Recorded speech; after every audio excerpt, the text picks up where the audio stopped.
Lutte contre les effets néfastes liés au changement climatique en République démocratique du Congo, tel est le champ de bataille de Watiko, une entreprise écologique australienne fournissant des services environnementaux pour le développement durable, spécialisée dans le transfert des technologies propres pour la valorisation du crédit carbone en Afrique.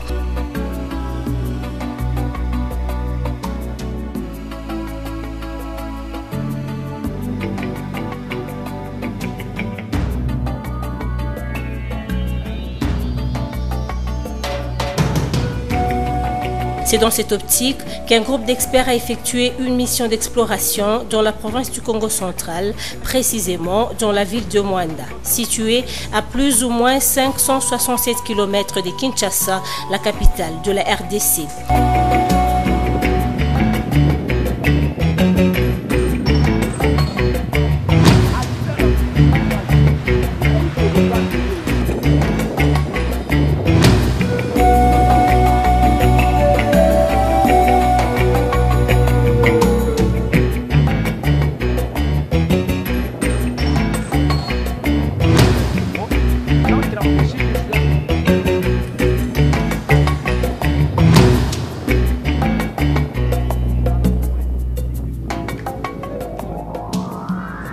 Ici, il était question non seulement de soumettre le projet de Watiko aux autorités, mais également de visiter les sites qui courent le risque d'être touchés par les effets du changement climatique, en l'occurrence les milieux ruraux.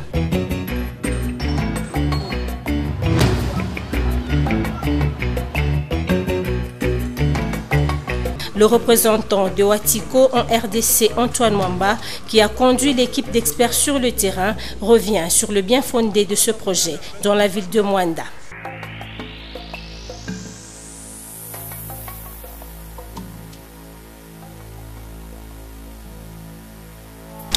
Watiko, c'est le sigle de ce qu'on appelle Western Australian Trade and Investment in Congo. Donc Watiko est une société de droit australien qui a établi un partenariat avec le gouvernement congolais en matière de transfert de technologies qui permettent de réduire les émissions qui sont émises par différentes activités. Nous sommes beaucoup plus spécialisés dans le transfert des technologies qui répond aux critères ou aux standards du mécanisme de développement propre. L'objectif, c'est d'arriver à vendre le carbone de la République démocratique du Congo sur le marché international. Pour lutter contre le changement climatique, il faut identifier les causes. Et en identifiant maintenant les causes, il faut trouver maintenant les solutions. C'est dans ce cadre-là qu'il y a un mécanisme de développement propre. Donc, c'est une nouvelle approche pour quitter de la destruction vers la réparation de ce qui avait été détruit. La convention existe. Il y a des actions qui ont été identifiées. Il y a des domaines de priorité pour lesquels il fallait directement commencer à exploiter. Donc nous sommes dans l'action et non dans le principe, parce que le principe existe déjà. C'est un dispositif à caractère juridique, à caractère environnemental, qui règle tout ce qui est comme principe en matière de régulation pour lutter contre le changement climatique. Mais nous sommes sur le terrain pour mener des actions concrètes qui doivent matérialiser l'existence de ces conventions-là, de tous ces principes qui ont été définis par les États. Mais le problème qui se pose est que pour y parvenir, il faut mener des actions concrètes, il faut matérialiser. Et la situation environnementale à Mwanda est assez déplorable et c'est assez inquiétant pour l'avenir même de générations futures. Nous sommes Watiko et de ceux qui croient que si dans 20 ans, aucune action n'est entreprise ici à Mwanda, dans le cadre par exemple de réduire toutes les émissions, de séquestrer les émissions qui sont émises par les activités pétrolières, par le gaz qui est brûlé. Donc cela pourra dans 25 ans entraîner une situation qui sera irréversible.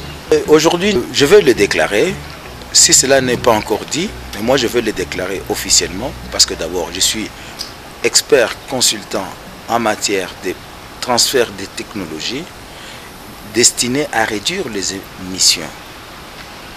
Donc, aujourd'hui, je le déclare, et personne ne pourra me contredire, que la République démocratique du Congo est le premier poumon de la planète qui permet à toute la planète appelée Terre d'avoir de l'oxygène que tout le monde peut jouir aujourd'hui.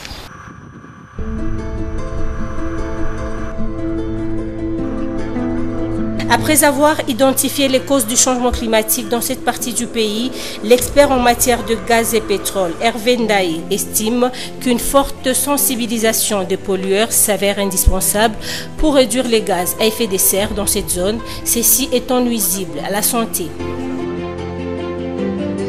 Dans la ville de Mwanda, on produit les hydrocarbures matin, midi, soir.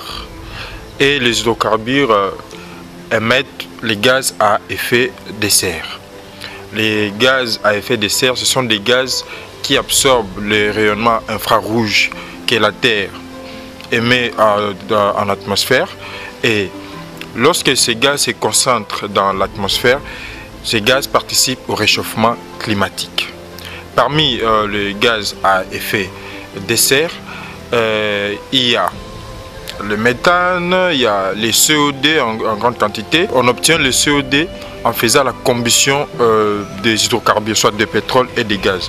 Lorsqu'on brûle les hydrocarbures, comme c'est le cas ici à Mwanda, où on brûle à la torche, qu'est-ce qui se passe? Pendant la combustion, il y a dégagement de CO2. Le CO2 est parmi les gaz à effet de serre qui participent au réchauffement climatique. Maintenant, on a essayé d'énumérer le problème et puis qu'est-ce qu'il faut faire? Voir comment atténuer l'émission de CO2 dans l'atmosphère pour réguler le problème des réchauffements climatiques, obtenir une bonne température pour que la Terre soit vivable. On est arrivé à la conclusion telle qu'il faudrait planter de bambous. Ils absorbent le CO2 de l'atmosphère, ils vont absorber cela. Suite à la photosynthèse, les bambous vont dégager l'oxygène et puis grâce à la photosynthèse, on verra que la température dans notre maison commune, elle sera normale. En bref, Watiko, avec son directeur général, M. Mwamba, a rendu ce projet actif. On a été sur terrain. Le projet a été rendu palpable, je vais dire. Nous saluons les initiatives de Watiko.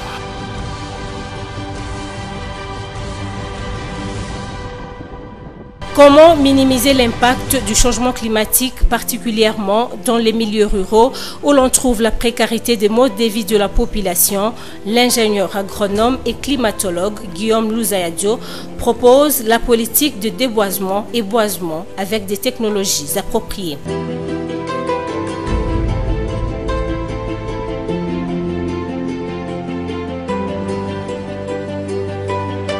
Il fait également allusion à la plantation de bambou pour absorber le carbone.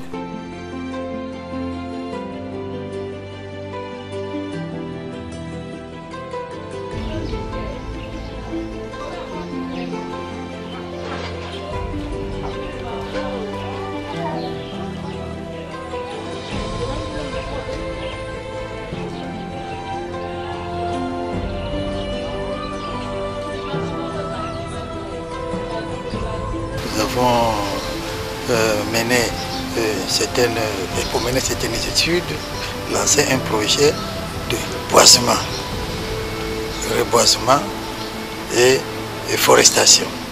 Pourquoi? Parce que sa concession va jusqu'au niveau de la mer. Il se trouve dans un écosystème où il y a les mangroves. Et ces mangroves sont détruits pour la recherche de bois de feu. Et ce qui fait que la mer est en train de progresser, d'avancer vers la terre ferme, détruisant de plus en plus le mangrove et détruisant même des maisons qui se trouvent à côté de la mer. Aussi, la cité, nous avons constaté qu'il y a des entreprises pétrolières qui exploitent le pétrole, le gaz et donc génèrent du gaz à effet de serre. Et ce gaz, principalement le carbone, qui nous intéresse. Donc il y a moyen de faire en sorte que cette région puisse aussi être munie d'un puits carbone, de façon que Malgré que les entreprises émettent le carbone, il faut qu'il y ait aussi de superficie d'une forêt qui puisse absorber ce CO2, ce carbone. Il y a moyen de constituer une forêt qui peut empêcher à la population d'aller attaquer le mangrove. Et cette forêt qui sera constituée d'acacia va aider à la population de se satisfaire en besoin en bois énergie. En plus de cela, nous allons créer une forêt de bambou. Le bambou est considéré aujourd'hui parmi les plantes qui absorbent beaucoup de carbone. Le bambou va séquestrer le carbone. Le bambou va aussi empêcher l'évolution de la mer. Le bambou va filtrer même aussi le sel, la mer, parce que la mer est constituée, les eaux de la mer sont très riches en sel. Et ce sel-là se trouve aussi parmi les causes de la destruction de la forêt. Parce que la salinisation provoque parfois aussi, souvent, beaucoup de problèmes à l'écosystème. La mer continue à faire évoluer le sel, et les arbres même qui sont un peu plus éloignés, ils commencent aussi à souffrir de cette présence de sel. Donc, la destruction de l'écosystème que nous avons constatée est une préoccupation majeure. Et nous pouvons donc aussi restaurer l'écosystème forestier. Comme il y a une production déjà aussi de gaz ici, nous pouvons aussi produire l'air pur, parce que les arbres que nous allons planter par le phénomène de captage de carbone et rejet de l'oxygène, on appelle ça la photosynthèse. Photosynthèse en termes techniques scientifiques. Et par ce système, donc nous allons non seulement produire le gaz polluant, mais nous allons produire aussi de l'oxygène. Et souvent, les effets qui se font sentir, peuvent se faire sentir ailleurs, se font déjà aussi sentir ici. Bon, il est vrai que ce que nous polluons aujourd'hui ne se fait pas sentir, ne fera pas sentir demain. Ce que nous sentons aujourd'hui, ce sont les effets qui ont eu leur cause il y a des dizaines d'années. Mais nous pouvons déjà travailler pour que ceux qui viendront après nous puissent trouver des conditions meilleures. Le regroupement des ONG partenaires du ministère de l'Environnement estime que les conséquences néfastes du changement climatique se font déjà sentir à Mwanda. Une forte sensibilisation des experts écologistes auprès des pollueurs s'avère indispensable pour réduire l'impact des effets liés au changement climatique dans cette zone.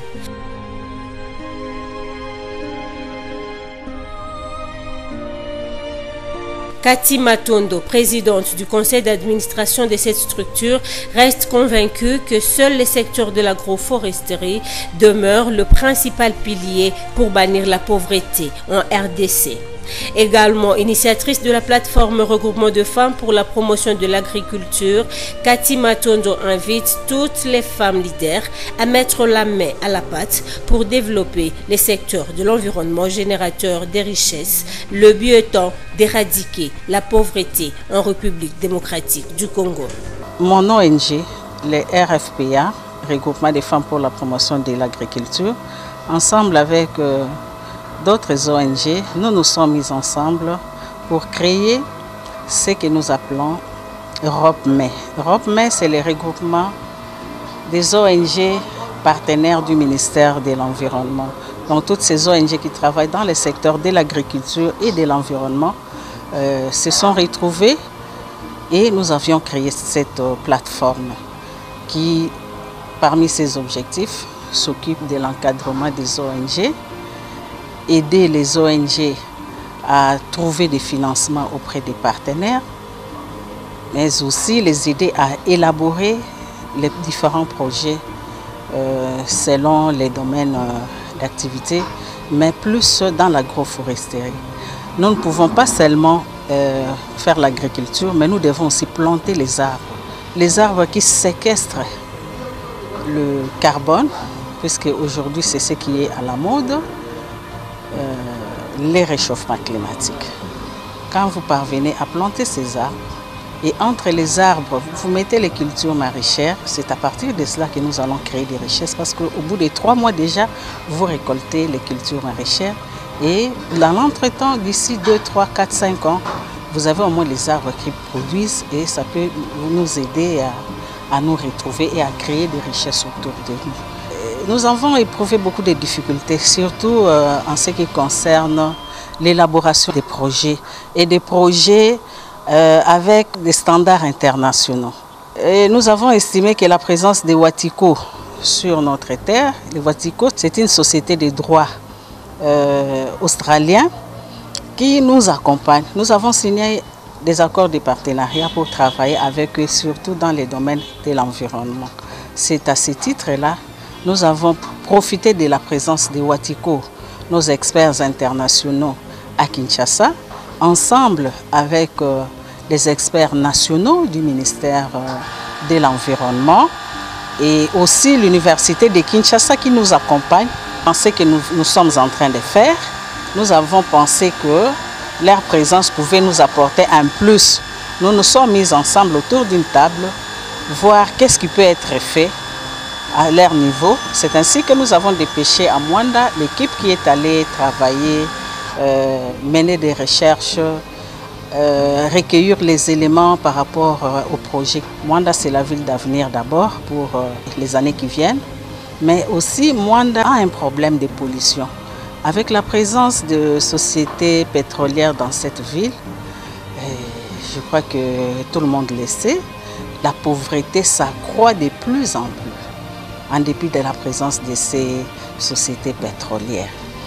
Et aussi, il y a un problème sérieux qui se pose par rapport à la côte. Les eaux de l'océan sont en train de monter.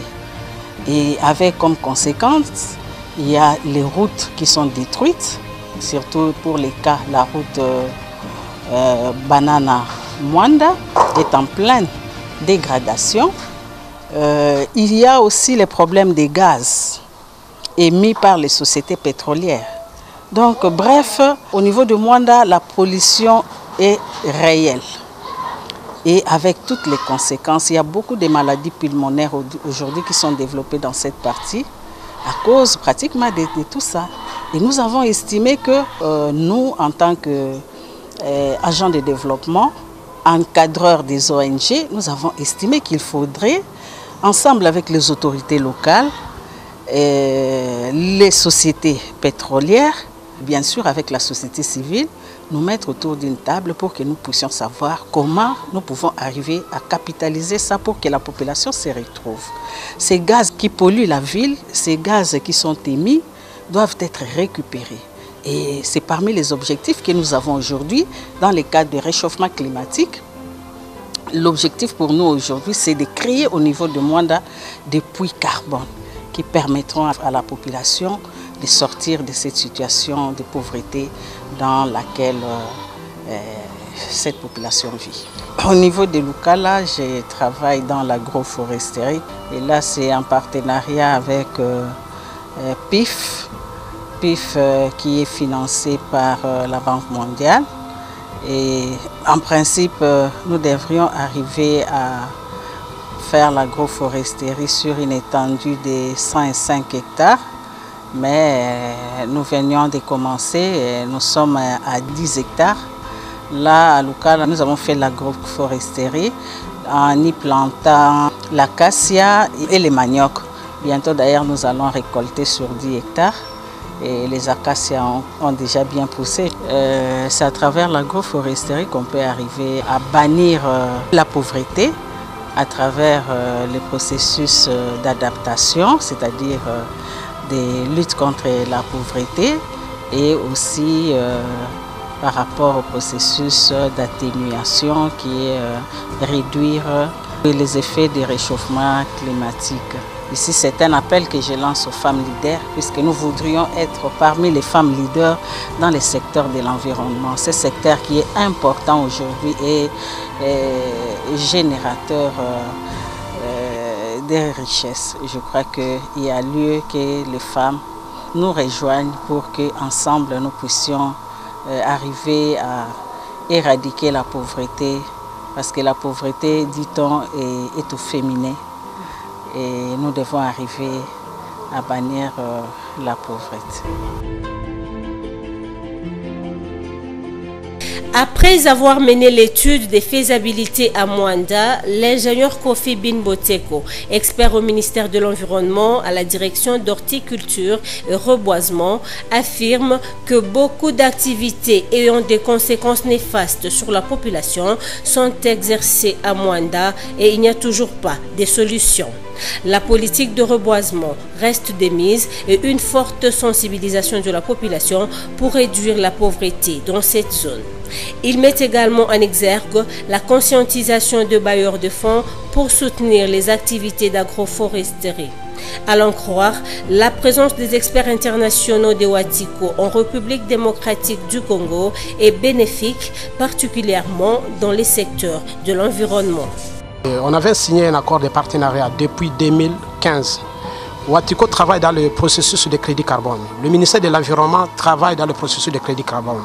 Alors nous sommes là pour chercher des bons partenaires. Ces partenaires vont accompagner le ministère de l'Environnement pour résoudre les problèmes de réchauffement climatique. Il y a depuis 2016, on avait déjà clôturé. Il y a maintenant le problème de l'étude de faisabilité. Et ils sont en train de regarder dans notre pays, dans nos provinces, quels sont les impacts environnementaux et pour amener une solution. On a trouvé qu'il y a beaucoup d'activités qui se passent là-bas qui ont des conséquences graves vis-à-vis de la population, mais il n'y a pas de solution à prendre. C'est comme ça que nous avons tenu bon de résoudre le plus tôt possible avec le problème de séquestration et de captation de dioxyde de carbone, la seule alternative est de reboiser. Alors le reboisement, c'est une alternative de la réduction de la pauvreté et des changements climatiques. Pour la première fois, il y a d'abord le problème de la sensibilisation et de la vulgarisation des enjeux environnementaux aux côtés de ces milieux. Et deuxième, conscientiser les bailleurs pour qu'ils puissent appuyer les activités de reboisement et de l'agroforesterie au milieu pour trouver une bonne solution dans les milieux. On passe auprès de son Excellence Monsieur le Ministre de l'Environnement, Dr Ami Ambatom, qui est ouvert pour tous les partenaires, qui ne cessent pas de trouver des solutions aux bons partenaires. Avec Watiko, qui est notre partenaire dans le crédit carbone, je tiens à remercier le directeur général de Watiko, qui est M. Mwamba Antoine, qui a quitté son pays là-bas, en Australie, pour venir ici, pour résoudre le problème de ses frères congolais et ses particuliers. Initiative vivement soutenue par les notables du territoire de Mwanda et propriétaires de cette concession de 5629 hectares contenant toutes les espèces végétales, Raphaël Makakidi, qui attend impatiemment la matérialisation du projet Watiko pour le développement de cette partie du pays.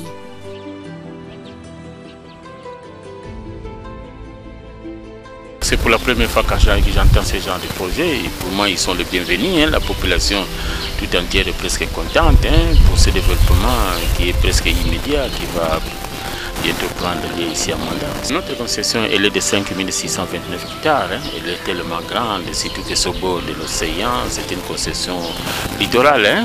Nous avons toutes les espèces végétales là-bas, nous avons ce problème d'exploitation pétrolière avec la Péranco, ils sont avec nous. Alors le projet qu'ils ont là de pollution, la construction de maisons à bambou, la construction de ports qui va accueillir l'histoire des conductions, des reconductions des torches là qu'ils font là, vraiment c'est fantastique.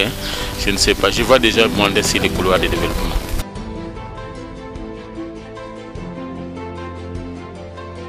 Du côté de l'organisation non gouvernementale dénommée Ressources naturelles et développement qui défend les intérêts de la communauté de Mwanda, l'on crie à la pollution indicible de l'environnement chaque jour qui passe par les sociétés pétrolières.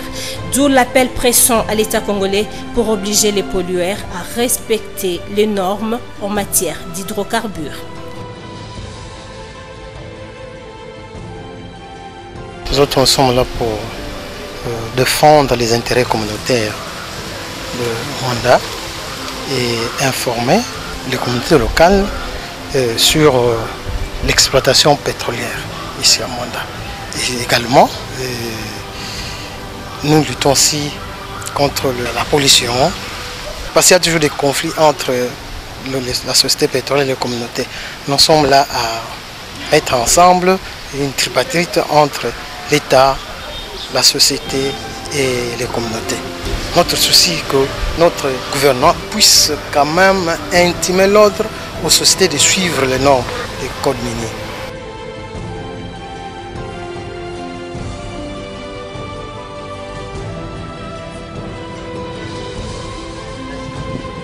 Le projet Watiko vise entre autres la construction des logements modernes répondant aux normes du changement climatique, la création des micro-entreprises, l'entrepreneuriat pouvant stimuler la population rurale à développer les activités d'agroforesterie et la création d'un puits carbone. Ainsi, Watiko deviendra sans nul doute l'organe conseil attitré du gouvernement congolais sur l'échiquier international, facilitant la République démocratique du Congo d'être crédible et éligible afin de bénéficier de fonds verts grâce à la vente de carbone de la RDC sur le marché international. La mission du groupe d'experts de Watiko a eu comme point de chute l'embouchure du fleuve Congo, une découverte de Diego Cao en 1482. Ici, un historien retrace les faits aux touristes trouvés sur place, mais également à l'équipe de Watiko.